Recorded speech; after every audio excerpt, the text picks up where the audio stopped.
bifise ubuzima bwiza. Ngivyo tugira tuzirikane mu nyigisho dushikirizwa na Patiri Fupi Felix, patiri mukuru wa Paruwasi Katedrale Regina Mundi. Turabahaye ikaze Pati, shika hano dushikira ijambo ry'Imana ntizubandanirize ko inyigisho baduteguriye. Muhorane Mukama. Inkuru nziza ya Yesu Kristo yanditswe na Luka.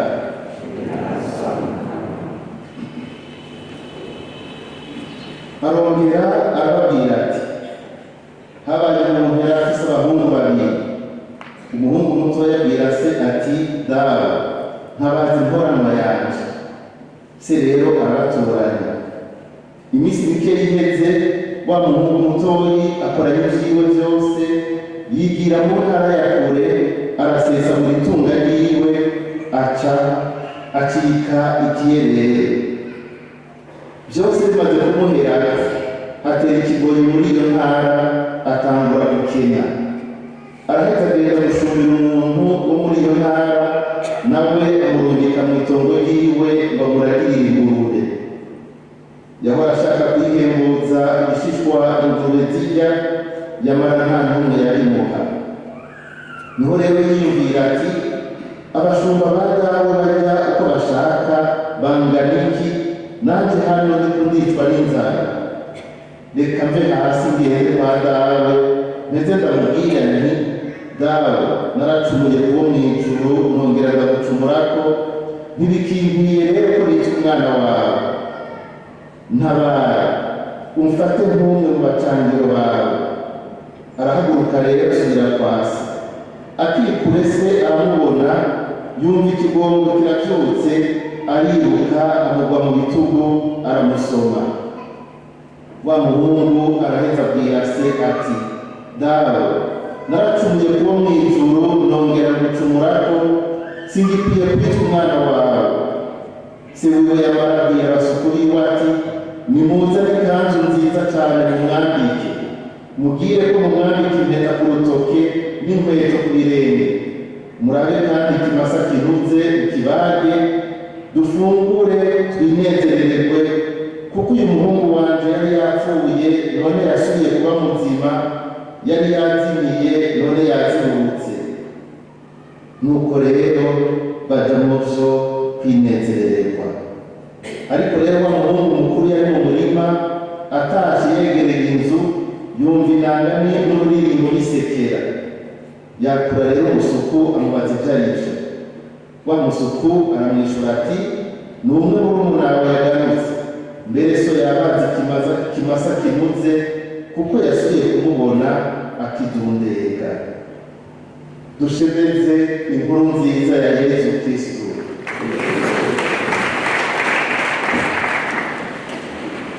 Tugire Kristo.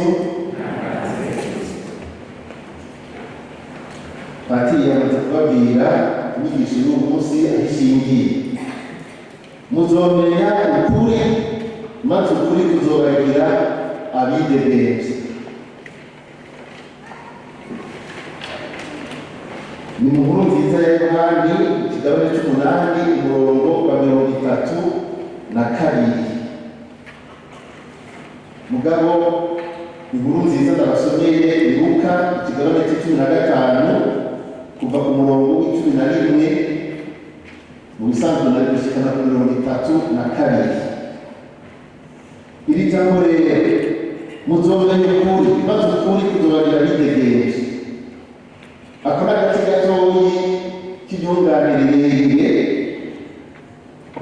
aho dusoma ngo, nimwarumva ijambo ryanje, muzoba vy'ukuri abidegembya, muzoba vy'ukuri abigishwa banje, muzomenya ukuri, maze ukuri kuzobagira abidegembya. Ico tuzi ni iki? Nuko abantu tuvuze ngo umuntu, ikirema muntu, mu bimugize harimo yuko umuntu yaba yotewe, yaba arondera ubwidegembya. Kandi n'iri jambo Yesu avuze, ukuri kuzobagira abidegembya, turumva yuko intangiriro icyo ashaka kudushikanako ni uko tuba abantu bidegereje, nicyo agomba kudushikanako kandi nicyo umutima wacu twese twifuza. Iyo umuntu atari umwidegerezo ni hamwe baca bavuga ngo agateka ka muntu karageramiwe, kuko uyu mugize umwidegerezo w'ikintu gihambaye. Abuze umwidegerezo wo kuvuga bamuziye, ntashobora kwisanzura, ntashobora kubaho mu iteka ry'umuntu mu byo yabwirizwa kurongera uburenganzira bwose, bigaheza mbere bikamubabaza wenyine, kuko icyo Imana yamuremeye adasubira kugishikako. Nicyo gituma hari abantu uzobona baharanira ukwidegereza, abandi baba bagaharanira intare yo kwikukira. Ibyo byose ni ukugira bashike ku mwidegerezo w'ukuri, umuntu yishyire yizana, kuko umuntu yishyira akizana birahimbaye, aba umuntu anezerewe no mu mutima, aba umuntu ashobora gushika ku cyo yifuza. Murazi ko mu kubiharanira birashika n'abantu kubizira bakabizira. Iyo tubonye rero mu nkuru nziza Yesu ariko arigisha ngo hahirwa bitonda, hahirwa abanyotera ubutungane, hahirwa abamurwanira, hahirwa abanyakigongwe, ivyo byose no kugira ngo bishike umuntu umwidegereje. Niryo jambo rero bashimye kubakira ko inyigisho y'uyu munsi, kuko murumva ko twaba tuvuga byinshi bikatunanira kuva ngaha. Umwidegereje icyo tubona kuvuga ibintu bitatu, n'uko Imana ishaka yuko tuba abidegereje. Ubugira kabiri ndaza kuvuga ingene abantu b'ubu dutegera umwidegereje. Hanyuma bwa gatatu ndaza kuvuga gatoyi ingene ukuri gushobora kutugira cyangwa kutugira abidegereje. Imana ishaka yuko tuba abidegereje, nicyo shaka Imana. Ibi ndabivuze nuko mfise iyo ndabikura, nuko tubibona mu ijambo ry'Imana, kandi binahishe cyane, nta n'uwo bavuga ngo ahamare. Vuge ntabwo kandi cyane ibintu bitatu gusa. Icya mbere ni murabe Imana ikirema umuntu. Tubona yamushize mu murima wa Edeni, yabanje kurema ibintu byose ikahatunganya. Hageze kurema umuntu, Imana ikabanza gufata umwanya wo kwiyumvira cyangwa mbere yo kugira inama umuntu mbere tumureme gute, ingo tumureme tumwishushanyijeko kugira ngo ase natwe. Iyo ni Imana ivuga. Imana muri bwa butatubwirana kuko kenshi tutatubivuga, ase natwe tumwishushanye hanyuma amaze gushushanya n'Imana. Imana iri mu mutima w'ubwenge, Imana imuha gushaka ku buryo ashobora kugira ibikorwa yiyumviriye kandi byiza, kuko yamushinze gutunganya isi. Ni ukuvuga Imana imuhaye responsabilite, afise ubwenge, afise ugushaka. Imana imushyiramo umutima w'urukundo, imushyize muri uwo murima, iramwereka ibyo gutunga, kuko Imana yashaka ko habaho neza. Nk'uko muri Edeni nta muntu abangira Imana mu mahoro, mu kanyamuneza, ahantu hatunganye, ahantu hahimbaye kuba. Imana iramwereka ingene azokoresha ibintu, ingene akwiye gutunganya isi. Imana iramwereka ati iyi nicyo cyo gutunga. Muga Imana iramwereka kandi ati uragaba ngaha ntuzuharenge, kirya giti birya vyamwa ntuzibifungure, kuko niwara kubifunguye uzopfa, bizokukwegera ingorane. Imana yamuhaye byose, afise ubwenge, afise ugushaka, yabonye ibyo akwiye gukora, ibyo akwiye gufungura, bikamuha ubuzima. Imana yamweretse n'ibimwica. Imana yaretse gusiga ngaho, umuntu rero abwiza gucaca ku butumwa, abwiza acaca ku kivi. Ikibabaje ni iki? Ni ingene Imana yamuhaye ivyo vyose, ikamushinga ibintu, ikamwereka inzira abwiza gucamo, ikamwereka n'inzira akabwizwa gufata, kuko itwara hari yahavuye yoshwa nabi, Shetani ikakumosha ntimutegeka. Icyo ni cyiza ko tukimenya. Shetani ntimutegeka, nawe Shetani ntimutegeka. Irakosha, iza kukumvisha ko inzira Umukama yakweretse idashika kure, ikakwereka yuko niwagira ivyo rero ikweretse ariko ngo uzocucika umuntu ahambaye, uzocumira nkayo, uzocumira nk'Imana. Shetani nta bubasha dufiseko. Umuntu afise umwidegerezo, iraguherahera, irakuryosharyosha, igakoresha amayeri yose kugira ngo utere uhemuke kuko Imana yakugiriye, hanyuma ukurikira inzira ya sekibi. Ibikurikirana navyo nivyo muzi na mwebwe. Yakoresheje nabi umwidegerezo Imana yamuhaye, kuko umwidegerezo usigura ububasha bwo guhitamo, kandi n'ubwo guhitamo ubanza kwiyumvira, ubanza gushishoza, ugafata ingingo, kuko icyo uza gukora ukemanga. Nicyo kiranga umuntu yidegereza, afise ububasha bwo guhitamo. Ariko iyo ahisemo nabi, hari igihe yibaza yuko yacece kwitegereza, agaca asanga ahubwo birahindukiye, na wa mwitegerezo yari afise akiyawutakaza. Kuko ivyakurikiye murabizi, ni ukubabona bagenda kwikingira isaka. Iyo bumva umuntu yikingira isaka, ntiyovuga ngo arakitegereje, acitse imbohe. Umuntu atabishobora kuraba mu maso Imana, atabishobora kuyisanganira, nk'uko umuntu yakoreye ikibi uwundi, uwakoreye ikibi aramubara, ariko mu nyuma umwe yakora ikibi cyamenyekanye kizwi, hari n'asigara ari bafise isoni, aribo b'umuyegara, aribo arabahugira akatira, kuko atinya amaso yawe, arazi ikibi yakoze. Igihe cyose umuntu akoze ikibi, igihe cyose umuntu akoze ikintu giteye kubirisha Imana, nta kundi ni mu gisaka niyahereza. Nicyo kibabaje. Ariko bwa mbere Imana ikirema umuntu, yamuremanye umwidegerezo, biri mu mwanya umuntu. Iki kiya kabiri tubona cyerekana ko Imana ishaka ko bamwidegereje. Numvise ko ejo mushobora kwambara nazirikana mu Misiri, turi mu gitabo cy'Intunguka. Mu gitabo cy'Intunguka kivuga ivyo gusa. Nibaza ko benshi mumaze kugisoma cyose.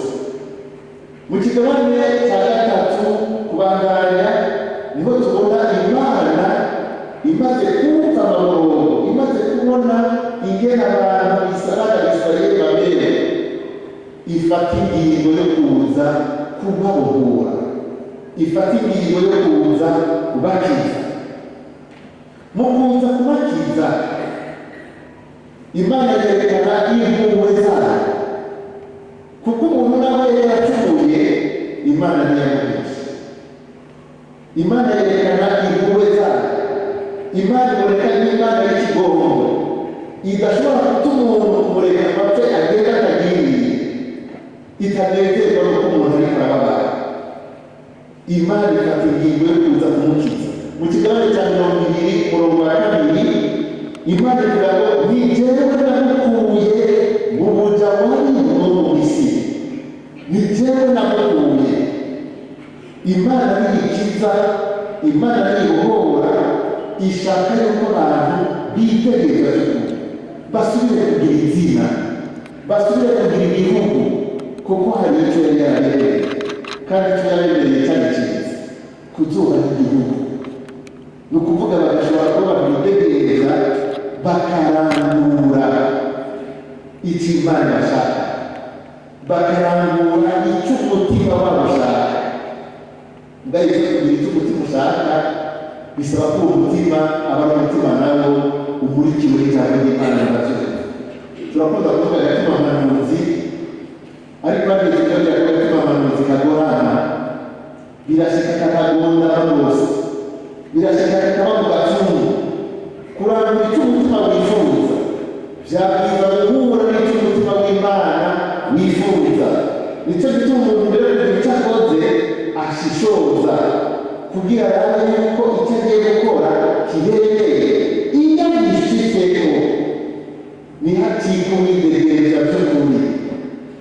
Imana irababohora, Imana ishaka yuko barangura icyo yabaremeye.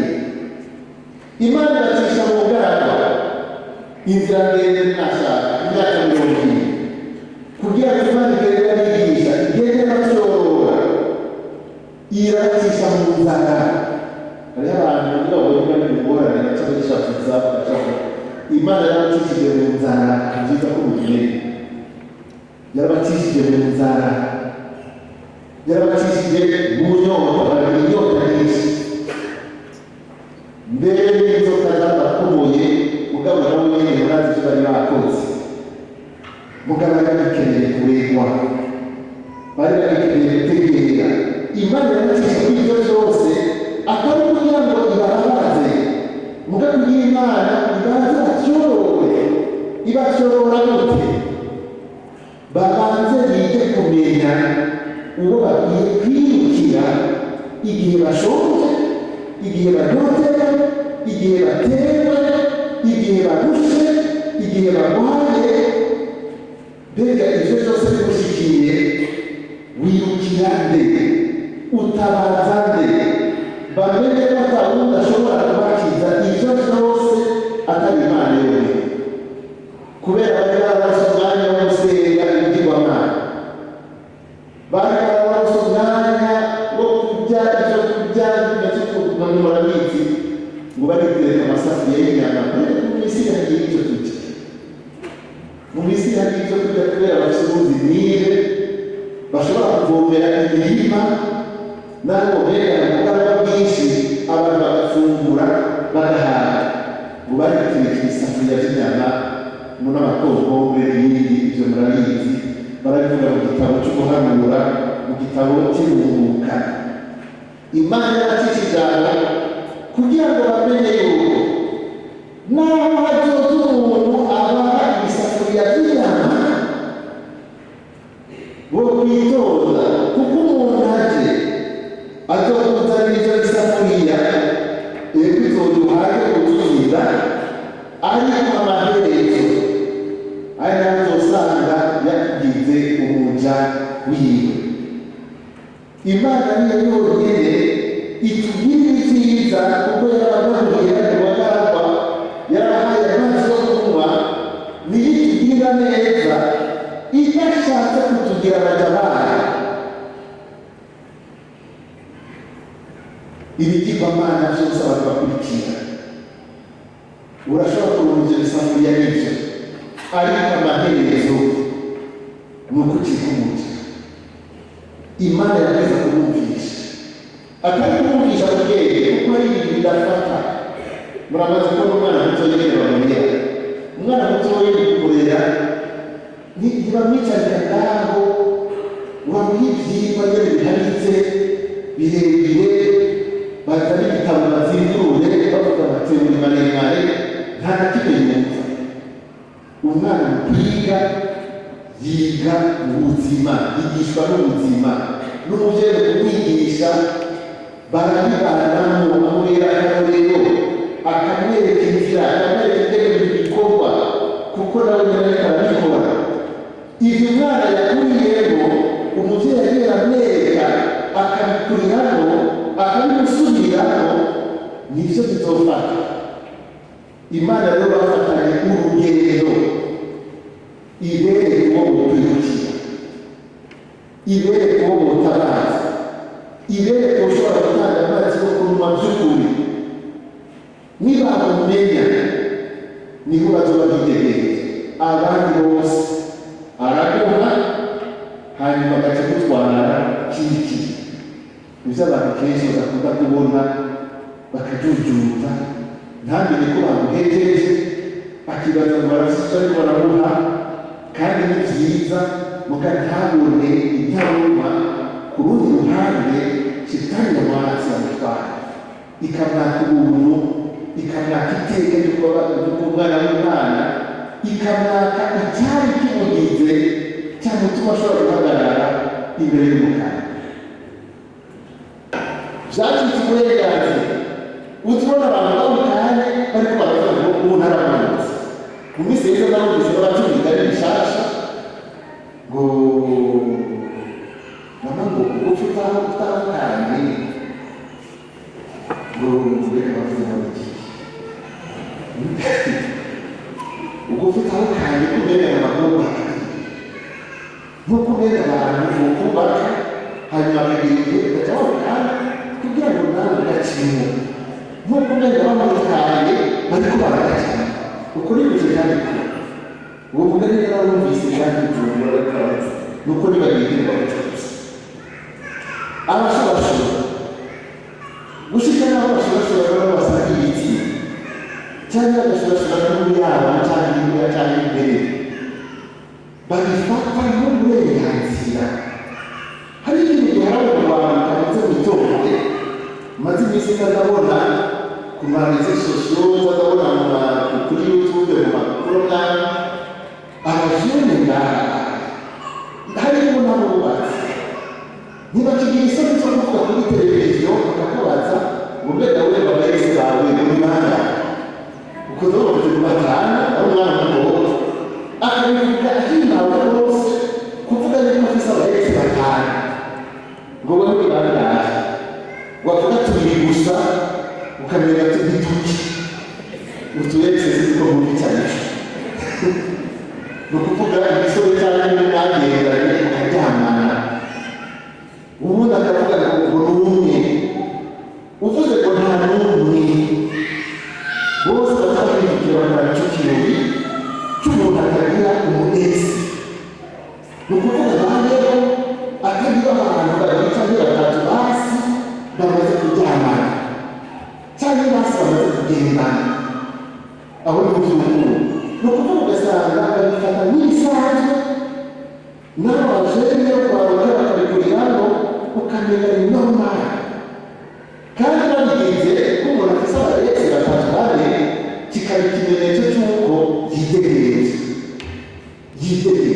ni ukuvuga wa mwitegerezo tuvuga ugasanga wacitse libertinage wacitse kuba nk'akanyugunyugu kaguka gatagatamba kari kubaze nekagira aho gaca ntawe hamwe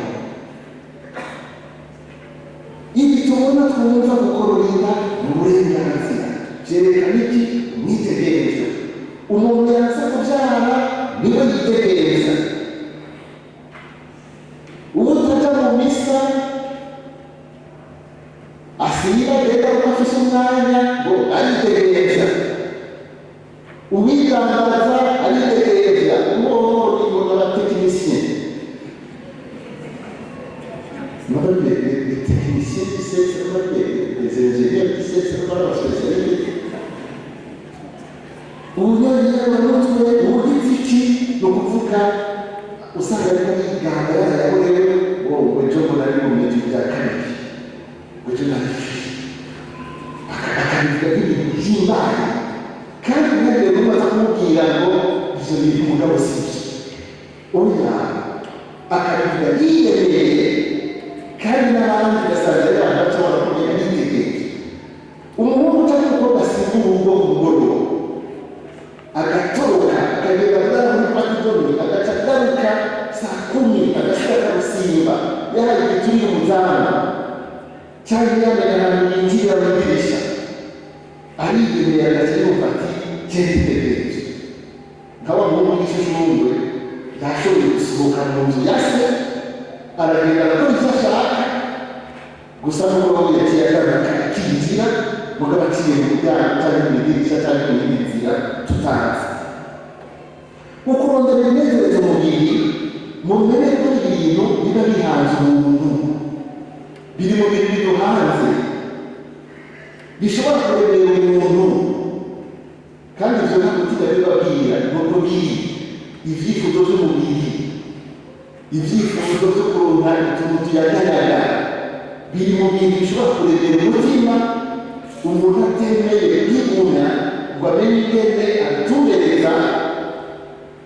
Ababwira bakavuga ngo ni umuriro, kuko avuga ngo abo bafatanyije bakiri bato ngo bapfagusha ngo bagaca babireka bakiragirira bagize.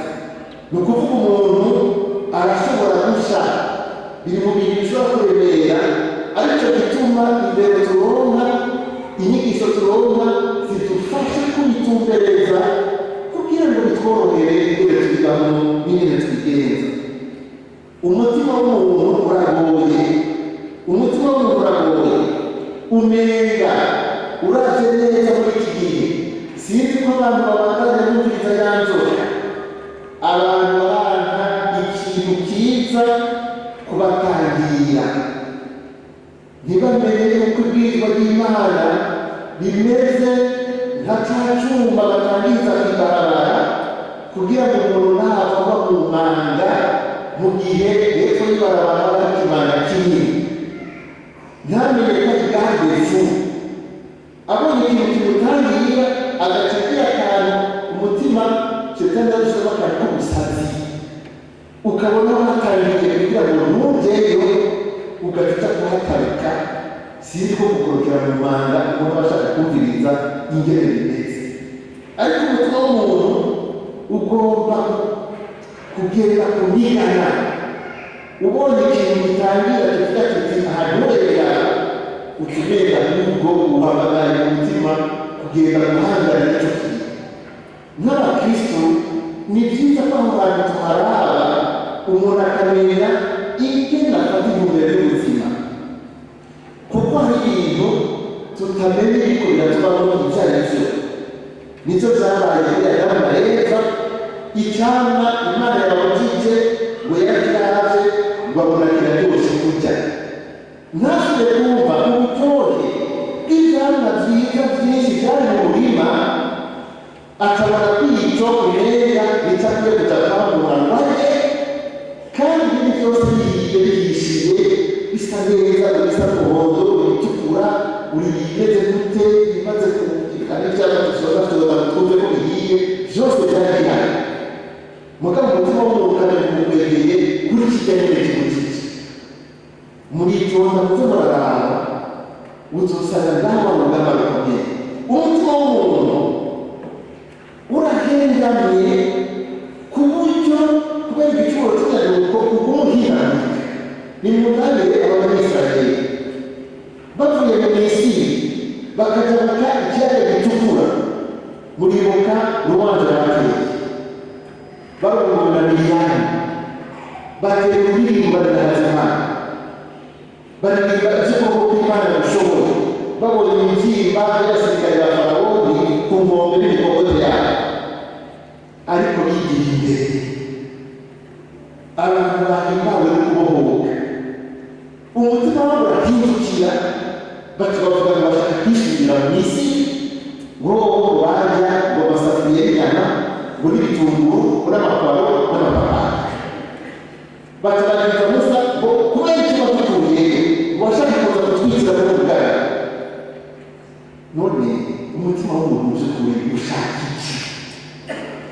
Ushaka iki?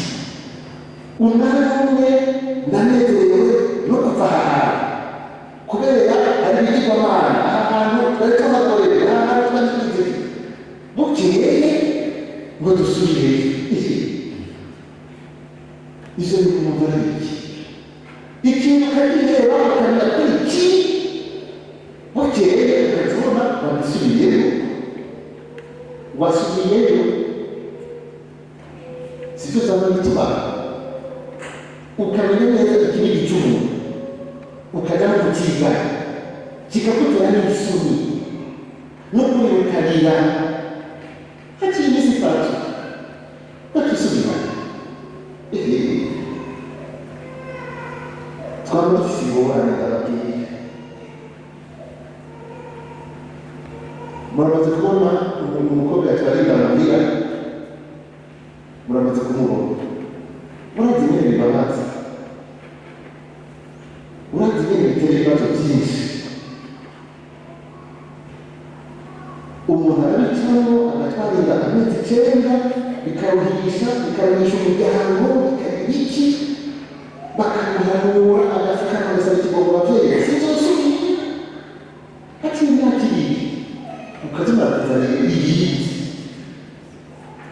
ivyo bintu ndimo narabisigura gute umutima w'umuntu ngene umeze umutima w'umuntu ngene umeze ikintu wabona ko ari kibi gishisha mbere rimwe uzura umuntu yagisubiremo ngo dushaka gusubira mu isi mbega ngo tuzakorwa n'igiki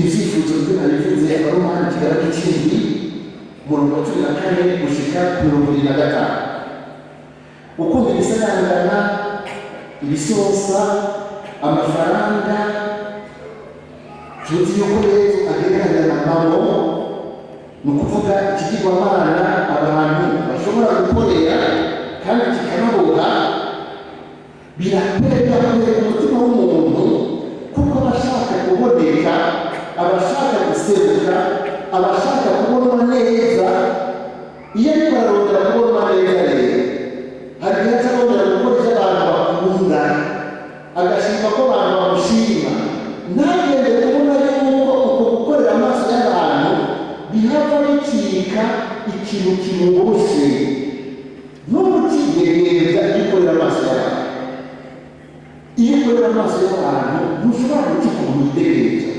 urondera gukora kugira ngo unezereze naka na naka urondera gukora kugira ngo naka ntagutwenge kugira ngo ujya guhuka mugendana mwicarana ntibagutwenge kugira ngo ujye abantu mu mwanya inzoga mu kabare ntibagutwenge cyangwa ibibazo byo gukereza ugukorera amaso y'abantu biri mu bintu birebera umutima bikabuha umuntu ntabakigereza kugomba kunezeza abantu biradutuma duheba ingeso nziza yo kugomba kunezeza Imana kuko abantu bagomba kunezeza Imana ntibakundwa n'abantu b'isi kandi Yesu yarabivuze abantu bazobanka umuntu wese arondera kunezeza Imana umuntu wese agomba kugumya ubutore mu maso y'Imana ntashobora gukundwa n'isi iyi si ukazabona gukunda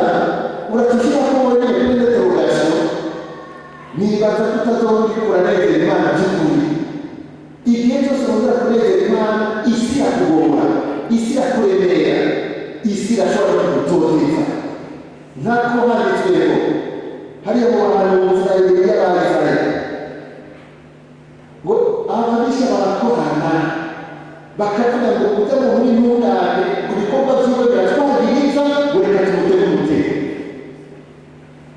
isi ntiyamumenye namwe isi ntizobamenya isi yaramwase baramutoteje Yesu akababwira ati namwe mwiyemere isi izobatoteza kugomba kunezereza amaso y'abantu biri mu bintu tutabona n'ibona ariko biri mu bintu byishe umukristo abantu isi imbone neza ko nanjye byarataje tugaca tubona n'ibintu byo kuboneka kugomba kugira nk'uko isi ikora bega telefone yawe ufise turahaye oya waracyatunze agahinda rero hariho telefone bitanga agahinda n'umukene ari umukene ntagatunga kubera yuko sosiyete entourage ikimuvuga ngo afise agahinda ntiyemera ko akennye afuma ntabwo yikisi bikagaragaza afuma reka kurya abana be bafuma reka bamamagaye mu ishuri afuma buri na biriya ukaza ubona nawe yaguze yayindi y'amadirisha y'amara 3 cyangwa 4 nkuko zirimo bazirika zigezweho hariho n'ibintu biteye ubwoba babwiye urashobora kubona umwana ajya gusombora gusaba minervari ugasanga agusumbye telefone nziza kandi ari kugusaba. Ivyo navyo murabona mwebwe, ategerezwa kuja arapaje, ategerezwa gukora ikintu ku buryo abo bangana bamwemere bamushime, agaca ibintu bituma ataba yiyumvijwe neza, yabikozerwa neza amaso y'abantu, muga ntaca araba ikinogo kindi yaciye yishiramo, akaja gusaba minervari afise telefone. Ibi babwira tuzibarira mu isi yose, umuntu akaza kuko tuyibona ari bukene, abapatiri b'inzara baza kudusaba amahera, ariko tuyibona ari bukene, ndabona telefone ye yasohoye ayisokoro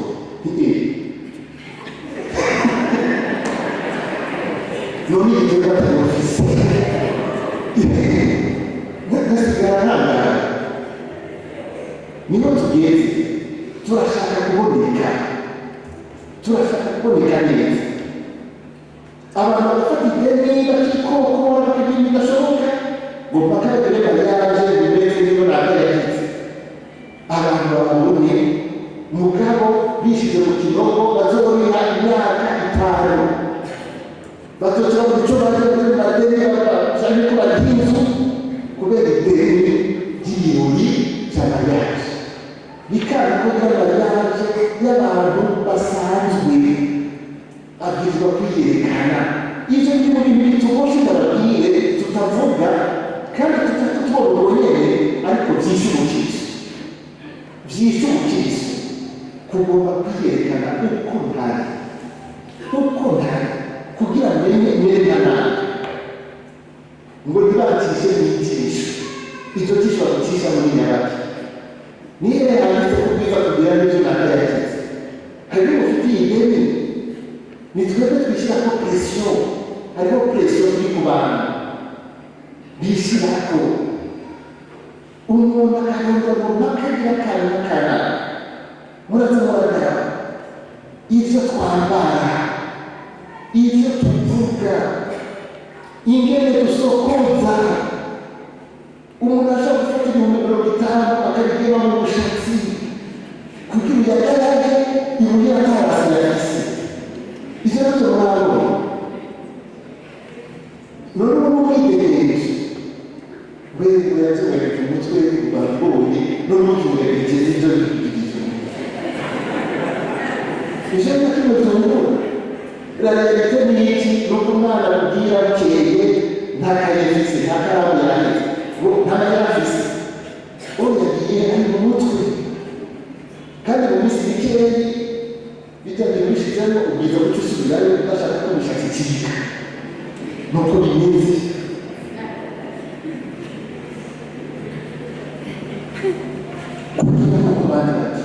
kugira ngo abandi bagize n'ubu wacu gutunga n'ingoga kuja gusenga harawe aho bavuze umuziki neza, aho baranakari tuca tubona nayo ubusuma nazire buneze kugira ngo nanje niraronka akazi nje ndonda ibintu n'ivyo nakanawe yose, kuko iyo bagushinze ibintu ugacupayo atari bifatika biri hejuru y'abandi bose bacavuga ngo ujya mu wapi ngo none ngo yarabaye mute sekreteri muri komine na sekreteri muri komine aratunga yarabaye muri avuye kandi inzu ya etaje yubatse kandi aho abantu niba bategeka kugerageza ngaho niba bategeka iki nk'uko umenga ukwiba bitari kikubuhizi. Ivyo byose ni presiyo zita ku bantu abakirisu bagata umukirisu kugira ngo nabe baje ku murongo w'abisi, baje ku murongo umwe. Ubukirisu ugaca mu bukirisu rero ko hejuru bw'inyuma tugaca tugorora amaboko tugaca tugira utukino bisawa mugabo imbere y'Imana reka turi mu kuri. Rero umuntu adafise abasare we bitarigenda gute uronse nawe hari umukobwa numvise yarase umuhungu aramurenga ngo kubera agendera muri tiyari mureke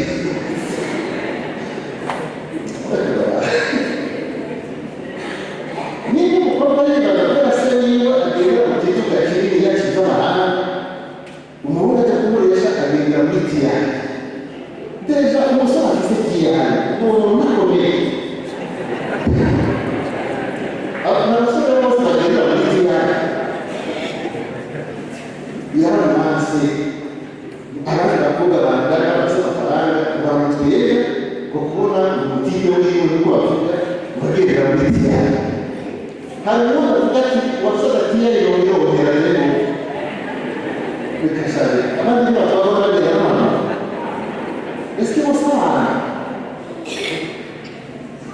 hari ibintu by'amafilimi biradutuma dutubukiriza gutinya gupfa gutinya gutakaza esentere inyungu mfise muri akazi mfise reka n'ibyo bambwiye reka mfishe reka ndabafashe kwiba reka nanjye ngere nk'uko bagize bikaba ko nshingira nawe ukuri kubera yuko ntinya gutakaza esentere n'abafashije bazova batubangirira n'abatungura ni ikibazo kigoye ndababwira nabigize uko babishaka nemewe guheruka ku mana bakabambona nabi mbere bakibavuga ngo mfishe umutima mubi mu ishure ibyo byose ndabizi iyo uzi ubwenge biwerekane bibereka abandi baca bavuga buri nzigo bose akurikije buri nzigo kubera yuko bakwerekana ni ukuvuga bari gufasha abandi kwiba ni presiyo ijya ku muntu hariho abo bica byahana bakabaremera bagaca bahitamo gucumura bagaca mu myidegenzo bagacumura gutinya isheki gutinya gusubira gukomereka ibikomere by'umutima biratuma umutima bigatuma tutitegereza kubera ubwoba bw'ibyo byatubayeho ubwoba bw'ibyo twaciyemo tukaguma twibaza kumenya bisubira tukaguma dukebaguzwa tukamenya ubwoba mu mutima ugasanga nta myidegenzo dufise kubera ibikomere by'umutima by'ibintu biba byarabayeho cyane byabaye mu gihugu turi mu gihugu habaye ibintu byinshi abantu usanga barahagutse bagatinya bati reka mbega bagaca babahantu ibintu by'iko nta myidegenzo bagira baca bavugira mu bwonko ntabwo bagatinya kuvuga ukuri kuko ndatinya ko mpava ngirwa nabi ndatinya gupfa ndatinya ko mpava bantuka ndatinya ropezaye ndatinya ivyo bintu vyo gutinya gupfa kandi ivyo birumvikana ubwoba busanzwe ariko ari ahantu dushika tukabwirwa kuburengera kugira ngo dushike intare Imana nicyo zerekana ko twitegereza vy'ukuri reka rero ngende muri gusozera ku mwanya mbona warenze ukuri kuratugira bidegenza ukuri kuratugira bidegenza muri Bibiliya ukuri ni ukuvuga iki bibakoretse kimwe n'ahandi niyo ijambo uvuze bihuye n'uko ibintu bimeze bihuye n'uko ibintu biri uko wabivuze bagasanga uko nyine biri nka kuno tubona Yesu yavuga ikintu bagaca basanga n'uko nyine biri ababwiye ategeka kandi uza gusanga asanga n'uko nyine biri ariko icyo ngicyo ukuri muri Bibiliya ariko havuye hirya cyane twaba dusubiramo amen tukaba tuvuga ngo amen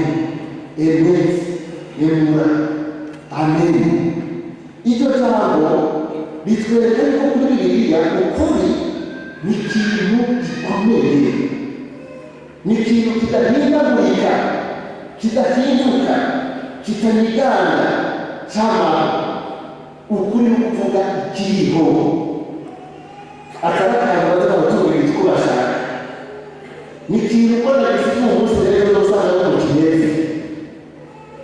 Nicyo gituma tubona Imana yitaba urutare, ni ukuvuga urutare rwamara rwa rundi, ni ukuri kuko kuba rusize uzorera usaza yijyaguye uribona kujya. Imana yitaze yitwa urutare, Imana niyo kuri kuko niyo idahinduka, niyo yanga amasigara cyicaro, niyo uko yari n'uyu munsi ari kuri neza y'igitoki. Nicyo gituma Imana ushobora kuyizitira, icyo yakoze n'ubu irashobora kugikora, icyo yavuze iragikora. Ijambo ryayo ni iry'ukuri kuko rirangura icyo rivuga, ijambo ryayo ni iry'ukuri kuko naho tubariko riraranguka uyu munsi mu gitabo cy'umuhanuzi Yesaya tuvuga ngo uzorindira kuko bitegereje n'umuke bizoranguka, kuko Imana ntibesha, Imana ntibesha. Ijambo ryayo ryaba ryarindi ni rizima ribeshaho. Iyo Imana ifite iki kirego icakiraho. Nicyo gituma Imana yitwa kuri, ijambo ryayo rikaba iry'ukuri, amabwiriza yayo akaba ay'ukuri. Amabwiriza y'Imana ntahinduka, muri uzokurako n'akarungu azogira uwanyuma mu bwami bw'Imana, azoba acumuye ku Mana. Ijambo ryiwe n'ukuri ni rizima ntiribesha kuko Imana ntiyihera. Amabwiriza yayo ukuri sayo tuza turabiganza uko dushaka. Abayareye yareye ariko azoguma kurya nini, azoguma ari yaya.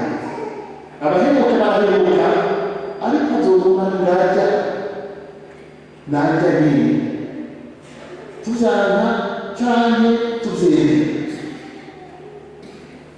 Ijambo ry'Imana riratubwira ko Imana rero kuri n'ingene natwe tubona ukuri kugira ngo tuze ducika abidegenza.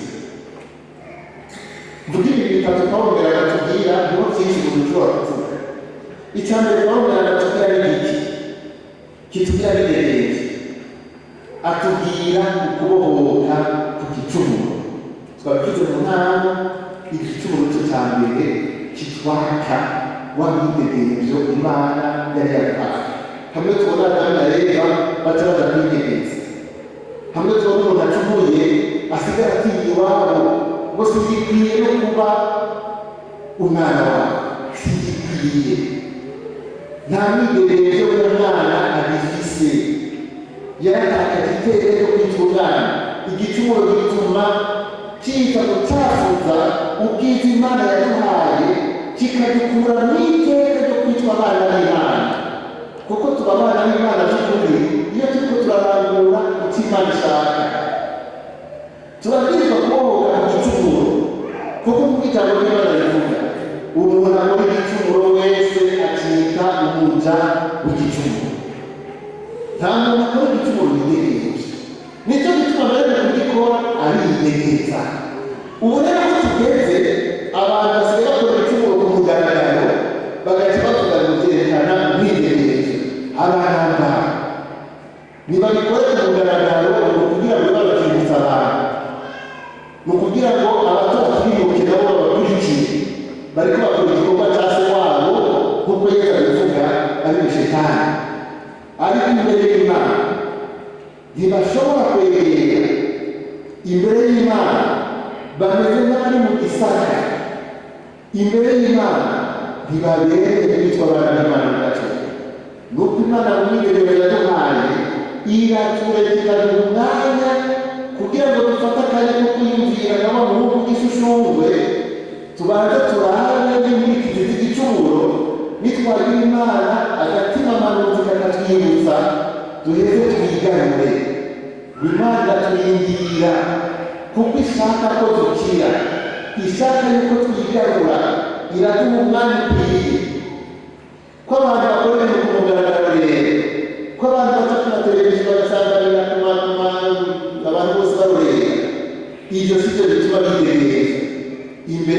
y'Imana kandi si imbere y'Imana muri bo nyine baba bamaze kugerezwa n'umutima w'umwijima. Umuco w'Imana wa mutima mweranda uba wamaze kubavamo. Kwibohora koga mu gicumuro nivyo uyu muhungu yagize.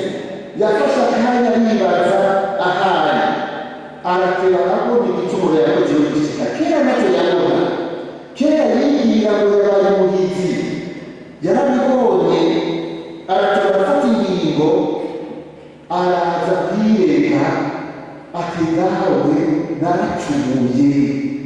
naracumuye ku Mana ndagucumurako. Mu by'ukuri umuco uramumurikiye. Mu by'ukuri uyu muntu atangiye kumenya ukuri mu mutima wiwe, ukuri ku buzima bwiwe. Ukuri kuri we n'ukuwe ni uko yavutse ari umwana yigereza, ni uko yavutse afise byose, ariko yarikuye mu rukundo rw'Imana.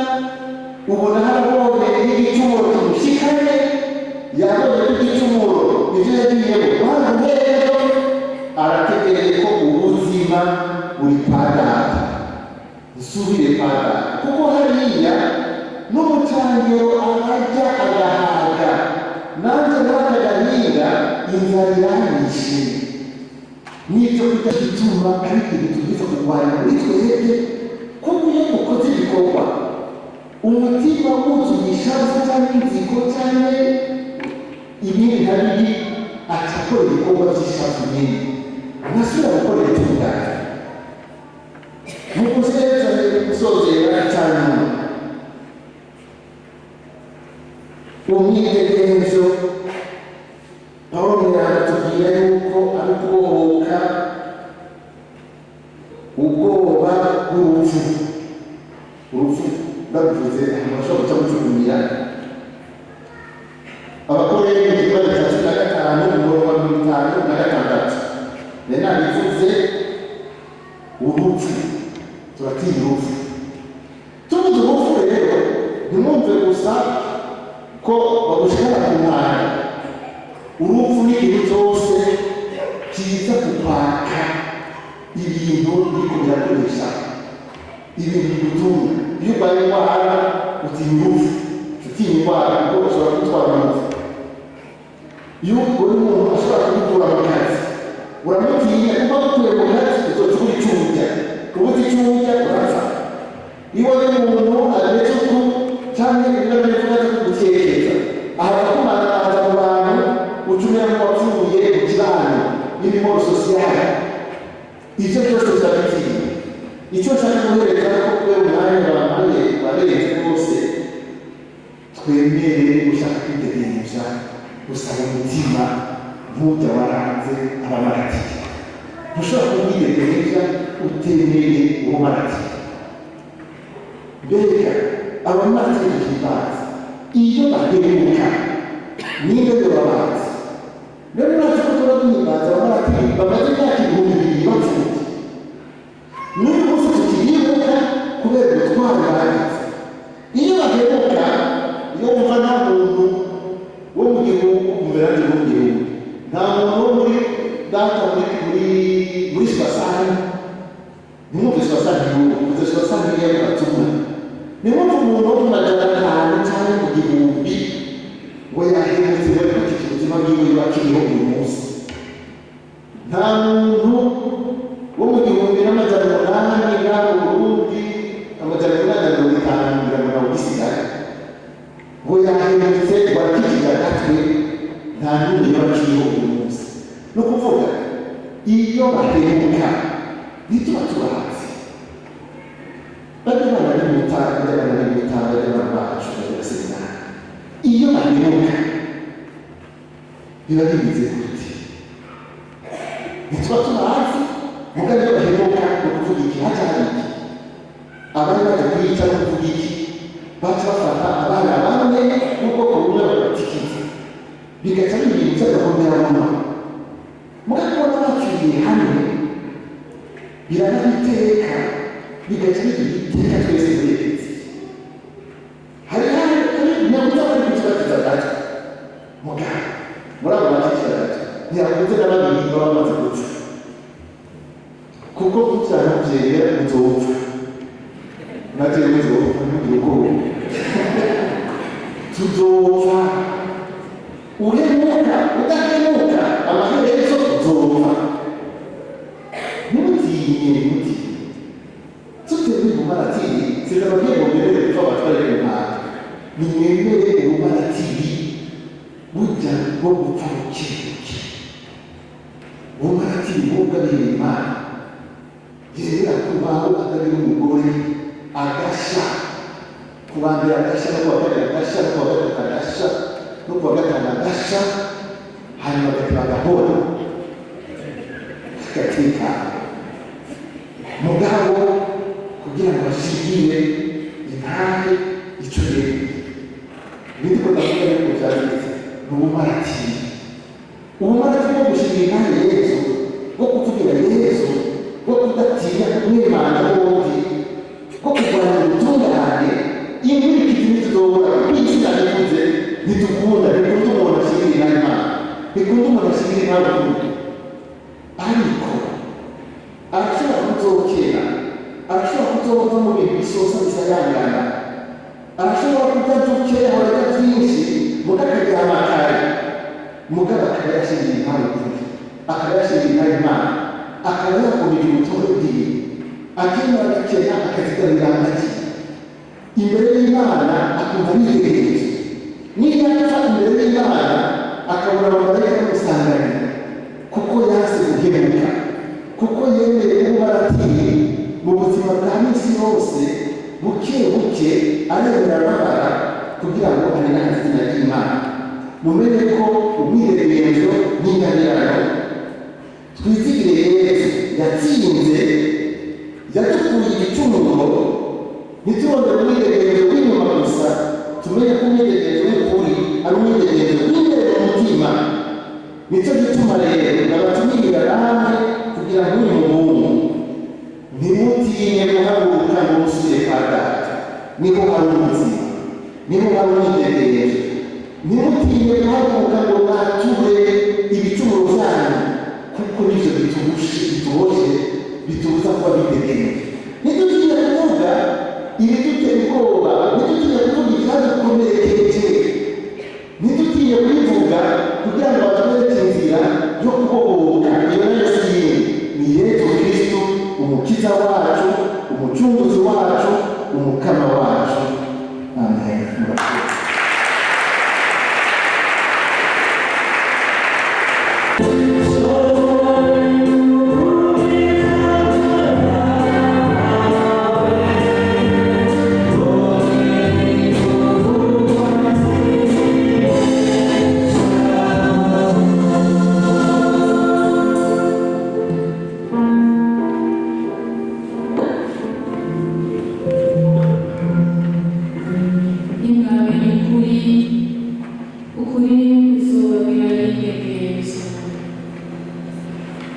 Mukama Yesu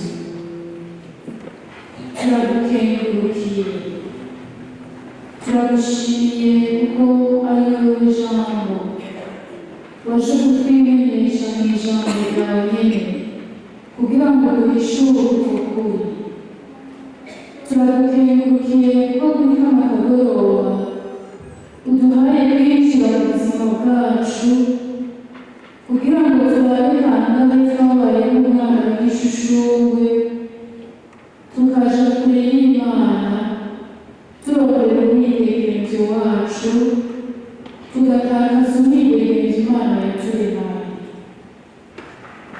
turagukengurukiye kandi kuko tuzi neza yuko tumaze kubitora tuza kuza imbere yawe kugira ngo ushobore kudukiza tuza kugutakambira kugira ngo tubohore tuve mu byo twikanyanzemo byose uri ngaha muzima kugira ngo ubuzima bwacu buhindure turagukengurukiye Mukama Yesu turagukengurukiye Mukama Yesu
iteka ntangere ryo kugusanganira hagati yacu.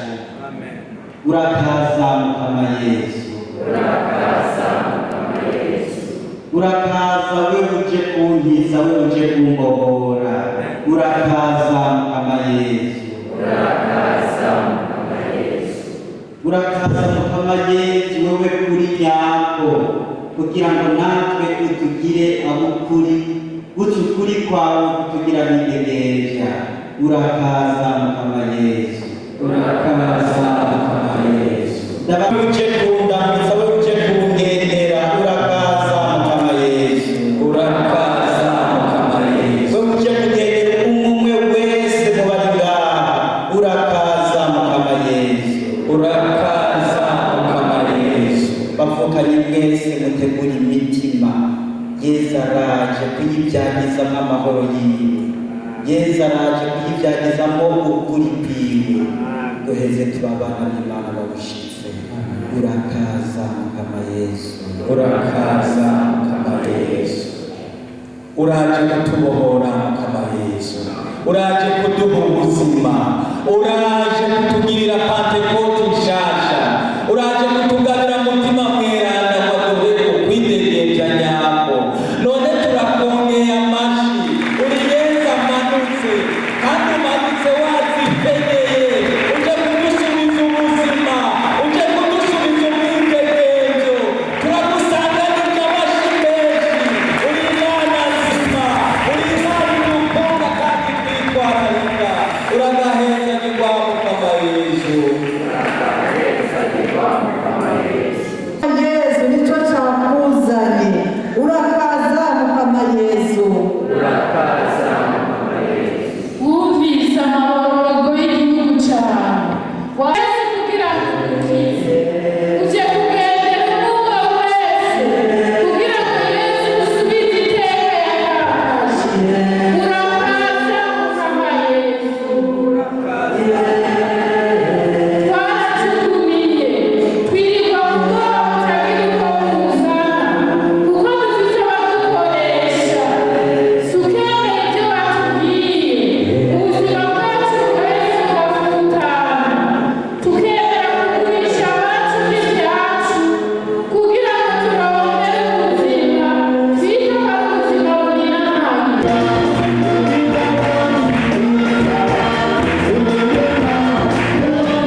mubi shetani y'umutima mubi yatawe hanze mu bana b'Imana.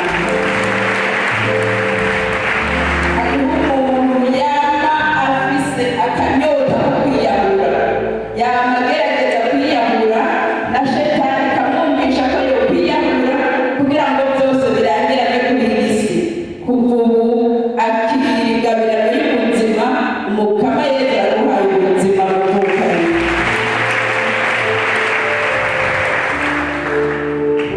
Hariho umuntu yama arusha, iminsi yose abarusha, umwanya wose abarusha, yaba yitamuye, yaba abyutse, yaba agendagenda ku murango, aguma arushe mu mubiri, mu buvukanyi. Kuva uyu munsi uruwitegeka ry'ubukomezi butangwa n'Imana.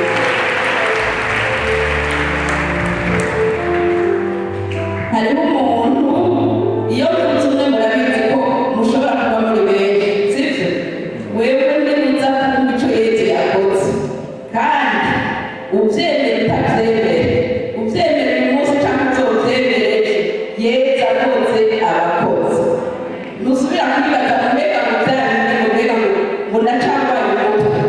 Ntugume wiyumvira ko ukigwaye umutwe, kuko Yesu akikije uravyumva kandi ukabimenya ukaba uwitegeka. Hariho rero abantu bama bagwaye umutwe, bama bamenetse umutwe umwanya wose. Bamwe bakagwara migraine, abandi bakameneka umutwe impande zose. Ariko uyu munsi benshi umukama yabohoye abantu bakomeye.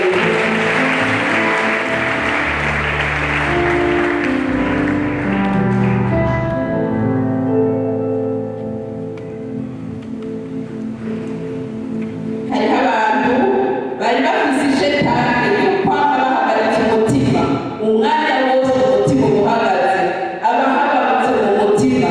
Mukama Yesu yahaye amahoro abantu benshi bama bahagaritse, bama bahagaritse umutima.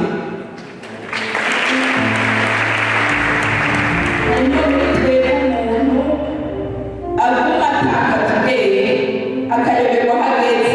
Mukama Yesu yakijije uyo muvukanyi, agenda akayoberwa iyo ari, akaza gusubira gutora ubwenge, kuko haba ikintu mumbure kimugarukana ubwenge. Uwo muntu ata ubwenge akayoberwa iyo agiye, Mukama Yesu yamukijije.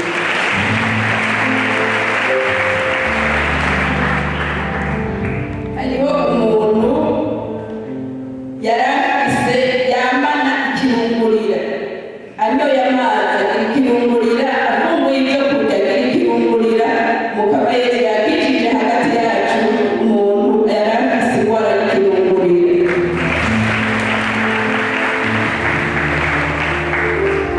Hariho umuntu yari afise ikibazo cya hemoroyide. Hemoroyide muraza ntiyo? Murahazi? Mwese murazi hemoroyide icyo ari cyo? Ni indwara ifatira hariya ari, hakajayo ibikomere, ugiye kwituma havayo amaraso. Ubu ibyo witumye bizanana n'amaraso, kandi birababaza cyane. Uyu muntu rero Mukama yamukijije hemoroyide.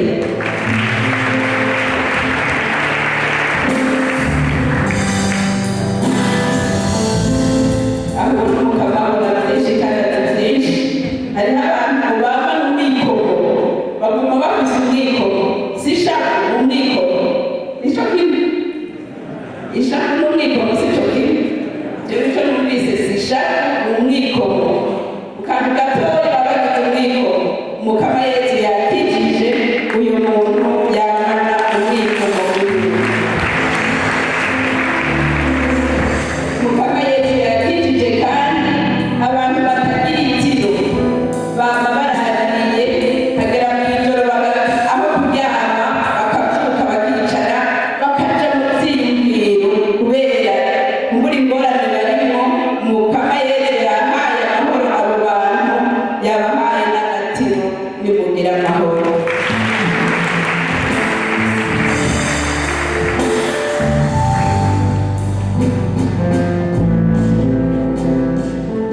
Munarigeze gusabizwa n'umuntu ntazi n'icyo yaragize ibintu biteye ubwoba ariko numva bisa umutima naragize akanyamuneza ejo numvise bamvuze Imana ishimwe cyane numva amahoro menshi Alice hama Yesu yanyigiti kandi cyane rwose kuko je ni wawe ni yatamwega amaguru jewe n'ejo sinari kubera kubera ayo maguru nyene naje numva mfite umutima mubi nzanteje mbantu mukazi nteje kandi nari nanjeje kare hama ngeze hano mvuga ati natashe mugira biyamye kuko nani babaye bose byari byambabaje hama hatundi mutima w'igihugu umbyibuti none rero ubaho ufite umubabaro ufise ugiye naciye nkatungaruka mu ngoro y'Imana rero Yesu yangirije imbere ya kimana yanjye mufise mfise imbeho nyinshi numva ndiko ndagirumbira njanumva rero akanyamuneza Yesu amaze gushyira imbere tugire Kristo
Mana we wadusigaranye iryo sakramento ry'agatangaza ngo ritubere icibutso c'ukubabara kwawe turagusavye inema yo gusomera amabanga y'umubiri wawe n'amaraso yawe kugira ngo ubukiriro bwazanywe n'imyuka yawe nibuze bwigere butuvirira wowe Mana musangiye ubuzima n'ingoma hamwe na